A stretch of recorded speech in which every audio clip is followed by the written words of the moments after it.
Halo, selamat datang di channel Pukul 12. Kali ini saya akan menceritakan sebuah kasus pembunuh berantai dari Jepang yang dikenal sebagai Twitter murder atau pembunuh Twitter. Julukan tersebut diberikan kepada pelaku karena ia mencari calon korbannya melalui media sosial Twitter. Untuk lebih jelasnya, mari kita dengar ceritanya. Pelaku pembunuhan kita kali ini adalah seorang pria muda berusia 27 tahun yang bernama Takahiro Shiraishi yang berasal dari Jepang. Masa kecil Shiraishi dilalui seperti anak kebanyakan. Sosoknya yang tidak mencolok dan sopan diingat teman-temannya sebagai seorang pendengar yang baik. Kedua orang tuanya telah bercerai ketika Shiraishi masih muda. Ia kemudian tinggal bersama sang ayah, sementara saudara perempuannya tinggal bersama sang ibu di kota lain. Setelah beranjak dewasa, Shiraishi pun pindah dari rumah orang tuanya dan tinggal di sebuah apartemen di kota Zama di prefektur Kanagawa. Shiraishi sempat memiliki beberapa pekerjaan sebelum akhirnya ia bekerja di industri malam, yaitu sebagai perekrut wanita-wanita muda untuk masuk dan bergabung sebagai penghibur dalam klub. Ia sempat beberapa kali ditahan setelah membujuk gadis-gadis muda di bawah umur. Hingga setelah pembebasannya yang terakhir, dirinya yang menganggur mulai menunjukkan tanda-tanda depresi. Dan pada saat-saat inilah Shiraishi memulai aksi kejahatannya. Dengan menggunakan akun Twitter miliknya, ia mulai menjerat calon korban yang kesemuanya memiliki keinginan untuk mengakhiri hidup. Kasus ini mulai terungkap suatu hari pada tanggal 30 Oktober di tahun 2017. Polisi kala itu sedang menyelidiki kasus hilangnya seorang wanita asal Tokyo, yaitu Aiko Tamura, yang saat itu baru berusia 23 tahun. Ia dilaporkan hilang oleh keluarganya sejak bulan Oktober 2017.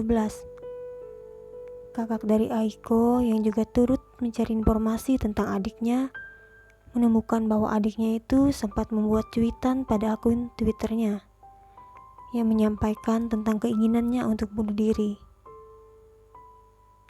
Lewat akunnya itu juga sang adik tampaknya berkomunikasi dengan seseorang yang tidak dikenal. Dan mereka bahkan sempat membuat janji untuk saling bertemu. Melalui informasi yang diberikan kakak Aiko, pihak kepolisian pun mulai memeriksa rekaman CCTV di sekitar lokasi pertemuan yang direncanakan.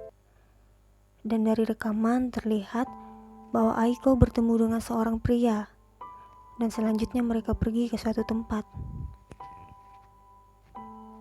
Identitas pria yang terdapat dalam rekaman CCTV akhirnya terlacak, dan pria itu adalah Takahiro Shiraishi.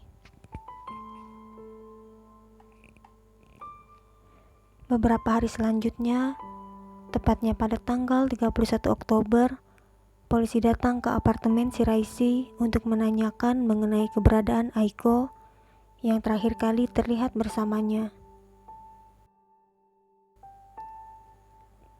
Namun dengan santai ia menunjuk salah satu kotak yang terdapat di sudut ruangan dan menyatakan bahwa Aiko ada di sana. Polisi kemudian menggeledah rumah Shiraishi dan di sana mereka menemukan 9 tubuh mayat yang semuanya telah dimutilasi dan dimasukkan ke dalam kotak-kotak. 3 di antaranya adalah kotak pendingin dan 5 kotak penyimpanan besar yang tersusun di dalam ruangan apartemennya. Polisi juga menemukan barang bukti seperti gunting, gergaji, pisau dapur, tali tambang, beberapa gelas koktail, dan alat-alat pertukangan kayu yang semuanya berlumpur darah. Para tetangga juga menguatkan kesaksian dengan menyampaikan kecurigaan bahwa tercium bau busuk daging dari arah rumah pelaku. Hasil autopsi pun menunjukkan bahwa mayat-mayat yang telah membusuk tersebut paling tidak telah disembunyikan oleh si Raisi selama 2 bulan. Dan saat pihak kepolisian mengambil keterangan dari si Raisi, dari sinilah banyak detil-detil mengerikan mulai terungkap.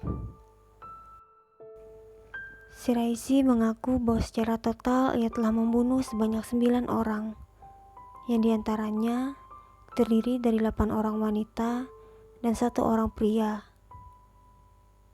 Seluruh korbannya berusia di antara 15 sampai dengan 26 tahun. Dan 3 diantaranya masih bersekolah.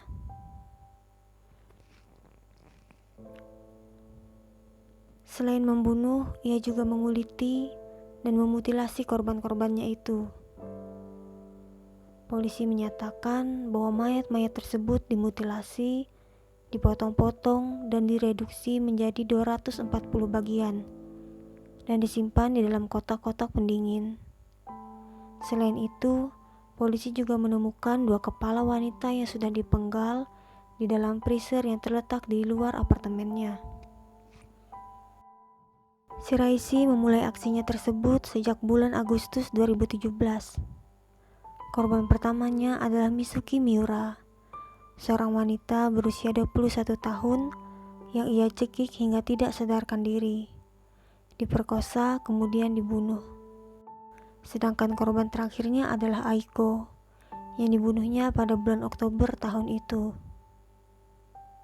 Sementara satu-satunya korban prianya adalah pacar dari korban pertamanya yang ia bunuh agar menghindari kecurigaan. Modus dari aksi-aksinya itu sendiri adalah perampokan dan pemerkosaan. Ia juga menceritakan tentang detail cara ia membunuh korban-korbannya. Setiap korbannya biasanya dibunuh tidak lama setelah mereka bertemu. Ia bahkan tidak mengetahui nama maupun usia dari korban-korbannya itu. Ia memperkosa dan membunuh mereka di apartemennya dan kemudian memotong-motong tubuh mereka di kamar mandi. Ia lalu membuang daging dan organ korban di tempat pengumpulan sampah dan menyimpan tulang-tulang mereka, meletakkannya di dalam kotak-kotak di lemari pendingin dan menyusun kotak-kotak tersebut di sudut rumahnya. Si Raisi mencari calon korbannya dengan menggunakan media sosial Twitter. Ia membuat paling tidak 5 akun Twitter. Dan salah satunya adalah akun dengan nama pengguna Hanging Pro. Pada akunnya itu, ia menggambarkan keahliannya tentang bunuh diri.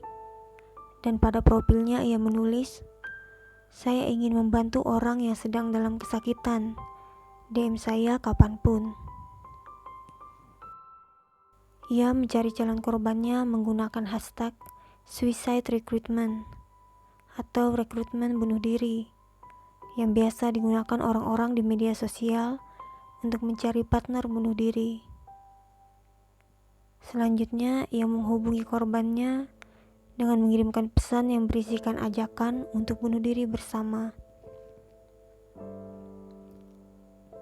Dan untuk menghindari calon korban berubah pikiran pada saat terakhir, ia biasanya menunggu di stasiun dekat rumah korban dan kemudian mengajak mereka ke apartemennya. Di sana mereka diberi minum alkohol dan obat tidur atau obat penenang, atau dicekik menggunakan tali. Ia kemudian mulai melakukan aksi kejahatannya. Si Raisi akhirnya ditangkap dan mengakui atas seluruh kesalahannya. Ia mendapatkan vonis hukuman mati pada Desember tahun 2020. Melalui kejadian ini, pemerintah Jepang menghimbau agar orang-orang yang merasa memiliki tekanan dan depresi untuk segera mencari bantuan profesional dan tidak percaya begitu saja dengan orang-orang yang ditemui di internet. Oke, sekian kisah kita kali ini. Untuk mendengar kisah kita selanjutnya, jangan lupa subscribe dan like video ini ya. Bye.